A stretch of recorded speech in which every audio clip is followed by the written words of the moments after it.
Assalamualaikum warahmatullahi wabarakatuh. Selamat datang kembali di Sarjana Pertanian Channel. Langsung saja tutorial kita pada kali ini yaitu seputar Facebook, tentang bagaimana cara melihat nomor HP terkait ataupun email terkait di Facebook masing-masing.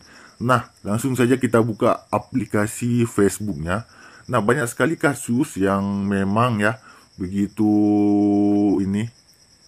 tidak mengetahui mana email ataupun nomor HP yang terkait di dalam Facebooknya, ataupun lupa email mana yang digunakan.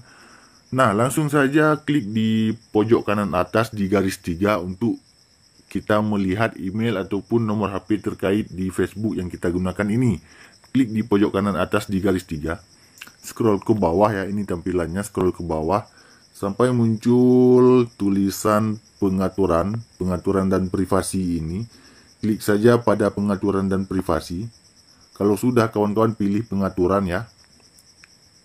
Nah, selanjutnya untuk melihat emailnya dan juga nomor HP, dipilih di yang paling atas, informasi pribadi dan akun. Klik saja di informasi pribadi. Selanjutnya di sini pilih info kontak. Nah, seperti ini. Nah, bagi kawan-kawan yang mengkaitkan email dan juga nomor HP akan terlihat di sini ya, di kelola info kontak. Saya rasa tutorial tentang bagaimana cara untuk melihat nomor HP dan juga email terkait di aplikasi Facebook di tahun 2022 ini cukup sekian. Jika ada pertanyaan lain silahkan saja komen di kolom komentar. Demikian video kita pada kali ini, sampai jumpa di video kami yang lainnya. Assalamualaikum warahmatullahi wabarakatuh.